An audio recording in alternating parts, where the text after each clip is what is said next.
So let's move to the fish processing. Sabi dito, fish processing is the series of activities that transform raw fish into a final product for consumer, involving steps like gutting, filleting, and preservation of methods such as freezing, canning, and drying. Sabi dito, yung fish processing ay yung mga iba't ibang paraan o gawain para gawing finished product yung fish or yung fresh or hilaw na isda para gawing or pwedeng ibenta sa mga market or sa mga tao. Kasama sa mga step na yun dito ay yung mga gutting, yung pag-alis ng bituka at organs ng isda. Sunod naman ay yung filleting, paggawa ng fillet or yung karne ng isda ng mga walang buto, pagtatanggal din ng buto.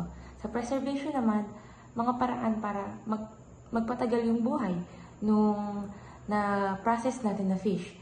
At tulad ng freezing or pag-yelo, canning, or paglalagay sa lata, at isa na rin yung drying na pagpapatayo.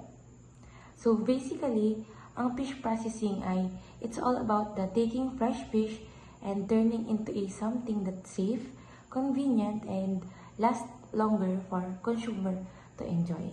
Ano nga ba yung mga ginagawa natin para ma-process natin yung isda? First ay yung sa yelo. Sa yelo naman, ito yung importante para hindi agad masira yung isda. Pinapatagal nito yung pagdami ng bakterya na nagiging dahilan ng pagkasira ng na-process natin na isda. At lalo na yung pagpapahaba nito, lalo na yung mga binabiyahe pa sa ibang lugar, yung mga isda. So next naman ay yung salt or asin. Sabi dito, used for curing, salting, and preserving fish. Ang asin ay ginagamit sa iba't ibang paraan para mapatagal yung buhay ng isda. Pwedeng i-cure, i-salt, or i-preserve. Ang asin kasi ay nabawasan niya yung tubig sa isda, kaya hindi agad dumudumi or dumadami yung bakterya ng isda. Next naman ay yung vinegar. Sa vinegar naman, it helps remove fishy odor or yung mga malalansa na mga dugo-dugo ng isda na natitira sa paglilinis natin. At yung suka ay nakakatulong para mawala ang ayong amoy or yung maamoy na lansa or yung mabahong amoy ng isda. Ginagamit din ito sa pagpipickled or kung saan ibinababad yung isda sa suka para tumagal at magkaroon ng iba pang lasa. Katulad na lamang ay isang processed food sa isda ay yung pagbibilad sa araw or yung drying ng isda or tinatawag na mga daing na isda. Next naman is yung plastic packaging bag. Sa plastic na lalagyan naman, it is for packing drying isda, smoked fish, and fresh fish. Sabi dito ay yung plastic na ginagamit para ibalot yung isda or pwede sa tuyo, tinapa, like ganyan. Or mahalaga ito para malinis at hindi madumihan yung isda bago natin siya ibenta. Next naman is, kailangan lagi yung gloves. It is used to maintain hygiene or avoid contamination. Sabi nga dito, kailangan ng guantes para malinis yung kamay natin at hindi madumihan yung isda, para hindi rin siya makontaminate. Importanteng iwasan yung contamination para hindi magkasakit yung kakain ng processed food natin. At last naman is yung label or yung etiketa. This is for identifying the date, batch, and type of processed fish. Kung kailan yung date na ginawa, kung pang ilang batch ito, or kung ano ba yung pinrocess natin na isda. Sabi dito, yung labels ay ginagamit para malaman kung kailan pinrocess yung isda, anong batch, at kung anong klaseng isda nga. At importante dito yung quality control para alam ng consumers or mga bibili sa atin kung ano yung binibili nila. So in summary naman, these all supplies are essential to make sure that the fish is processed safely, it stays fresh longer, and it is properly identified by the consumer. Fish processing materials, first cutting board. Una, we have the cutting board. Ito yung matibay at stable na surface na ginagamit natin kapag nililinis o hinihiwang isda para hindi dumudulas at may safe tayo mag-cut. So example, kapag mag-fillet ka ng bangus, dito mo siya ihiga para steady habang tinatanggal ang laman at tinik. Containers at basins, Next, we use containers or basin. Dito nilalagay ang isda habang hinugasan, binabrine o pinaghahandaan. Basically, para maayos at malinis ang proseso. Sa example, after mo hugasan ng galunggong, ilalagay mo muna sa basin bago ilubog sa brine solution. So next is butcher string or wine. Then, we have the butcher string. Ito yung tali na ginagamit kapag tinatali ang isda. Lalo na kung ida-dry o smoke, nakakatulong itong ma-maintain ng shape at maayos ang pagkakasabit. So, example, kapag gagawa ng tinapa, tatalian ng isda para sabay-sabay silang maisabit sa smoking rack. So, next is brine solution. Brine solution naman ay ang mixture ng tubig at asin. Ginagamit ito para mas lalong ma-enhance ang flavor ng isda at para mas tumagal ang shelf life niya. Parang pampalasa at preservative in one. So, example, bago i-smoke ang tamban, ibababad muna sa brine para maging mas malasa at hindi agad masira. So, next is smoking wood chips. At para naman sa smoking, gumagamit tayo ng wood chips. Ito ay nagbibigay ng smoky flavor at tumutulong din sa preservation ng isda habang pinausukan.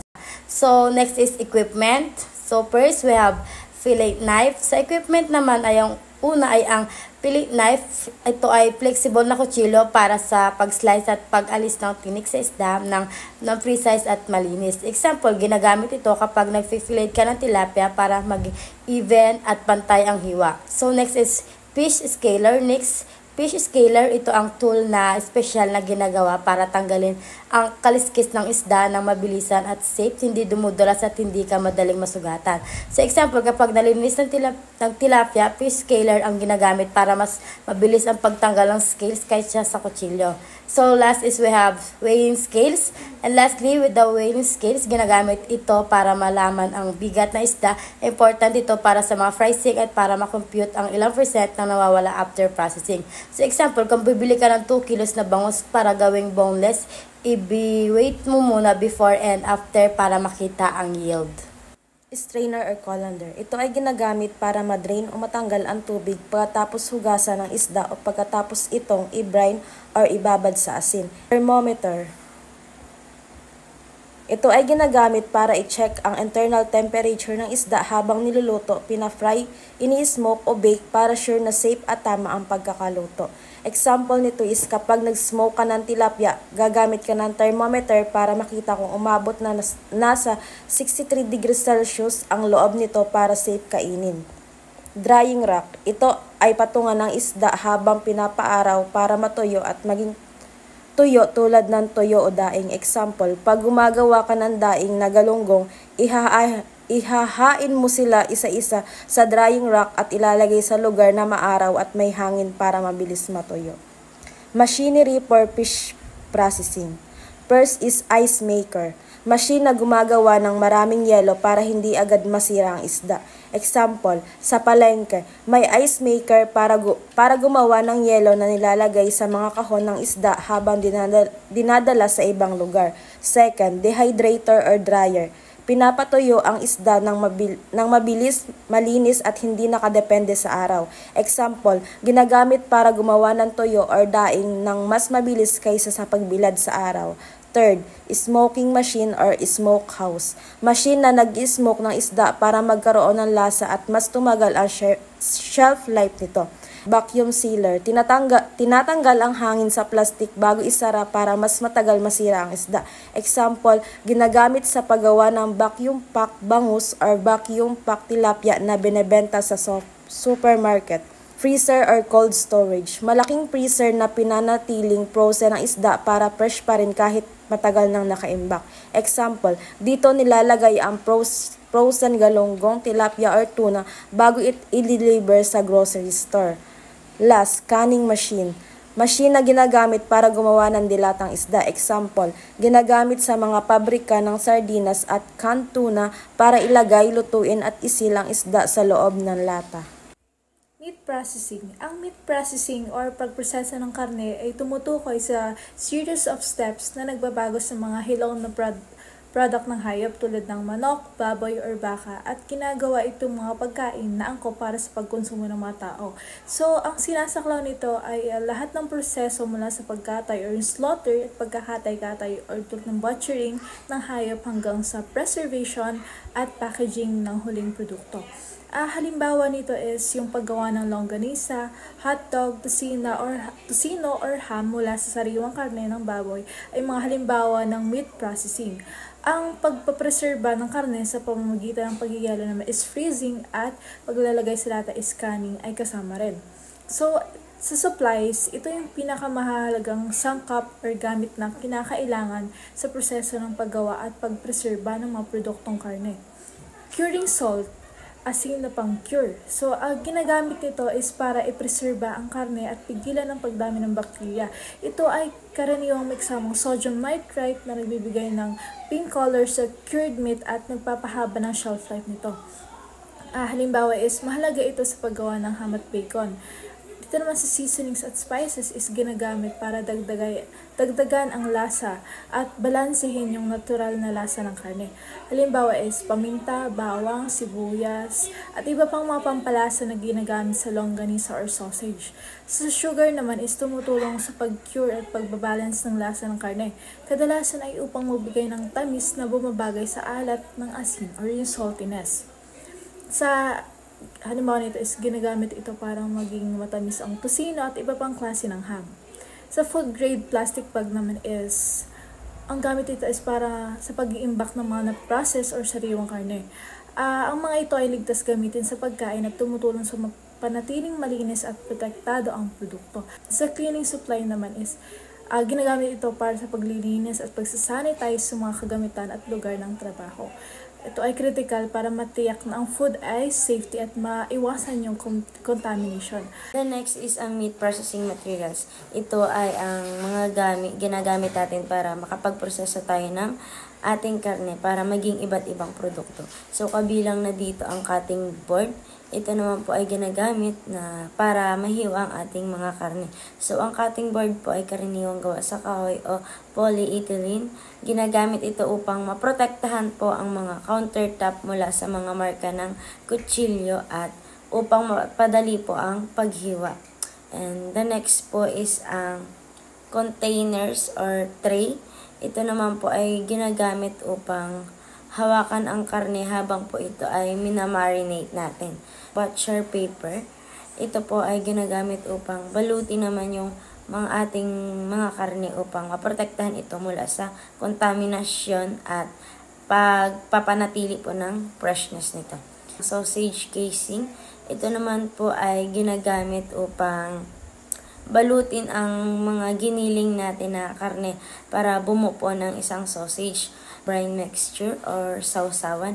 Ito po ay pinaghalong tubig at asin na ginagamit sa hamon or bacon o corned beef. So, ang brine ay tumutukoy upang mapanatili po ang moisture sa karne at magbigay ng lasa nito. Next is ang equipment.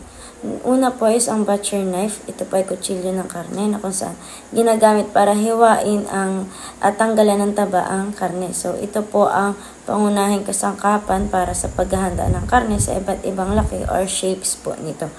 And the next po is ang bone saw or cleaver. Ito naman po ay ang lagari o kutsilyo para sa buto. So, ito po naman ay ginagamit para putulin ang mga kapal na buto at kasu-kasuan nito. Meat tenderizer. So, ito naman po ay ginagamit para palambutin ang mga fibers ng karne para mas maganda po ang texture nito. Ang meat grinder na kung saan ginagamit po ito para gilingin ang mga karne para po sa longganisa or burger o kaya po naman ay nuggets. So, meron po itong manual at electric grinders na kayang gumiling ng karne sa iba't ibang laki po nito. And next po is ang measuring tools or panukat. Ito po ay ginagamit para siguraduhin ang tamang ratio ng karne at spices at curing mixture po nito. Thermometer. So, yung thermometer po ay ginagamit para sukatin ang temperature ng karne habang niluluto po ito or iniimbak para masiguro po ang kaligtasan nito or freshness nito. Machinery. First, meat grinder is flexible at mabilis na grinder para sa ground meat at meatballs. Mixture natin na nakakatulong para pantay ang texture. Like example, ginagamit ito para sa ground beef, sa burger, o fork sa meatballs. And then, bandsaw. Blade machine na madaling nating ang frozen o malaking meat blocks na katipid sa oras at mas ligtas kaysa sa manual cutting. Hinihiwa ang frozen pork belly sa pantay na pieces bago packaging. And next, meat slicer, ginagamit para maghiwa ng karne na sa pantay-pantay na slices, ideal or sa mga meats na bacon. Bacon selling machine, tinatanggal ang hangin sa packaging ng karne para mas tumagal ang shelf life. And parang vacuum, parang ganon. Tapos, blast freezer, rapid freezing para manatili ang freshness at maiwasan ang bacterial growth. Smoker machine, ito yung para i-smoke ang karne tulad ng ham, bacon, nagbibigay ng flavor at pinapatagal yung shelf life. Canning and selling machine, para sa canned meat product tulad ng corned beef o luncheon meat, pinapadali ang packaging at tinitiyak ang sell nila.